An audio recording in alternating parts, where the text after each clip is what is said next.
Hi guys, welcome back. I'm Melindy. And I'm Natalie, and this is Wedding Night Nice by Pink Book. The one thing that drove me absolutely crazy was my seating plan. Why? Oh my goodness, biggest mission ever.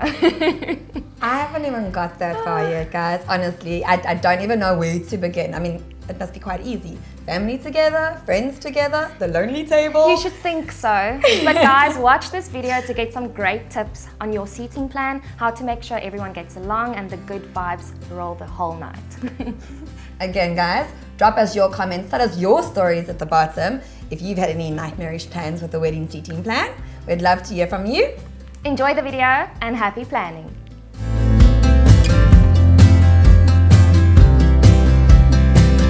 You know your guests and you know the type of people they are. So it's very important that the couple really sit and group the right people together. I always say the most important guest should be in the circle of love.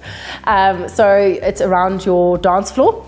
Because your photographer is going to stand on the dance floor or in and around that area, and he's going to shoot like that. So anyone that you would maybe want to have in photos while speeches are being said that the videographer can capture, you want to have the very important people around the dance floor.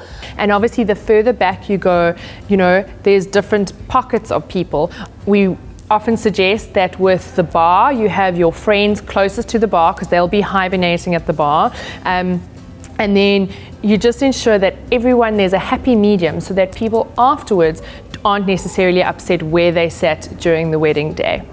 I think the key thing there is to consider to put people together who, by the time you've combined them, will have an amazing time. They will have good conversations they can hold in the evening. They enjoy the same things. There's a bit of an icebreaker, even if they have never met before. So people you shouldn't place next to each other. Obviously, if people are divorced or if they're ex-families, that's definitely not a recommended thing to have on the same table. Obviously, if people have used to go out and have now broken up and now seen someone else, avoid keeping them even on the same side of the room, never mind on the same table. When it comes to the seating of your guests, you have two options. So you can either do allocated seating, which is obviously very popular and one of the more traditional ways. So each guest has their own seating, and that's obviously coordinated with your seating chart. The other one is you just allocate tables. So when you're not 100% sure of who would be getting on, but you would like them to be at the same table, you literally take 10 people, for example, give them their table name or table number without allocating a bum on a seat, basically. So they can find their own seat at the table and are maybe then having the opportunity to naturally sit to someone that they have maybe already chatted to or they would enjoy being next to. When choosing your seating style, there's a few things to consider. Rectangle tables, round tables, square tables. Often you need to check with your venue what tables they have, because most venues will either supply a rectangular table or a round table.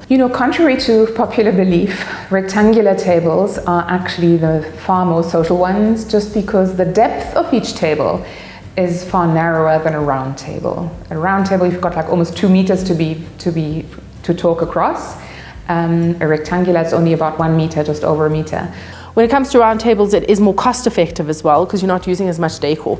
Your long tables, you do have to look at the full spectrum of the table. So I'm quite keen on using both round and square to give the room a bit of variety when it comes to look and feel. There isn't an actual rule what you should and shouldn't have.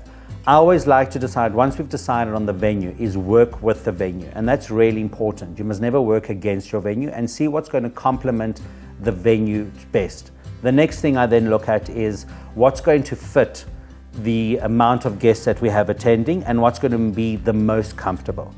I also look at, to me, it's very important to have a dance floor pretty centered of the room and your tables around it. It creates a better vibe and atmosphere. To make sure that there is enough space in the room that you are using. The last thing you want is that somebody is, squeezing past all the time through the tables. You do need to allocate at least 1 meter per person from the table to from the end of the table to where the person is sitting. So make sure that you have a proper floor plan drawn up. And it doesn't necessarily need to be in a CAD drawing, but you can actually do it in Excel, and each block represents 1 square meter, and make sure your tables actually fit in and you can see what the room is going to look like. All these elements are something to consider when planning your table layout. Traditionally, the main table at a wedding used to be for the bride and groom, their retinue, so all the bridesmaids, all the groomsmen, and both sets of parents. That has changed a little bit over the last years. Some people would like to have the traditional bridal table and look at their guests and take the moment in like that. And that's a certain type of personality. The other personality want to be part of the buzz and part of the crowd to be able to experience it. So it's up to you if you experience it better while looking at it or being part of it. My favorite main table is a 6-seater main table, where it's bride's parents, groom's parents, and the bride and groom. Because to me, the biggest waste of space in a venue is the main table. Because it's great, you need that focal point, so I do like having it. But straight after the formalities and the first dance, that table disappears. Because the bride and groom are then socializing and dancing with the guests. The parents then start as well dancing, mingling, and hosting their guests. And then you have this big table that's completely empty and stands empty for the rest of the night. So the smaller the table, the less emptier it looks. There is a big trend of having a sweetheart table, so 2 people at a table, you're just the bride and groom at the table. I always tend to steer my clients away from that. If they're adamant that that's what they want, I say, if you're going to leave the table, you leave together. You do not leave each other sitting at the table. So it's something you're going to have a conversation as a couple before the wedding.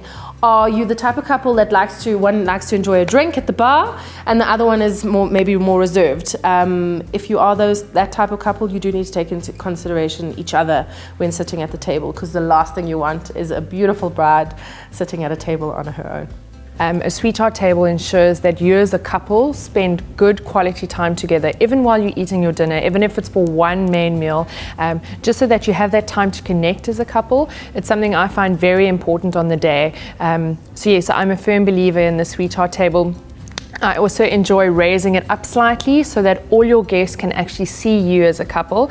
And we really do incorporate you into the environment. So we bring your other tables a bit closer to you so you're not too far or too stagnated away. And it really ensures that you still feel a part of your wedding day. Seating for me is just for the formalities.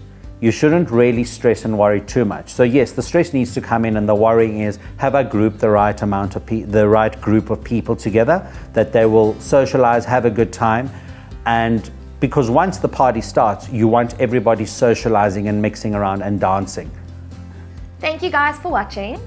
If you liked the video, share. Don't forget to drop your comments down at the bottom. Please click the subscribe button, ring the bell if you want to get more notifications, and happy planning!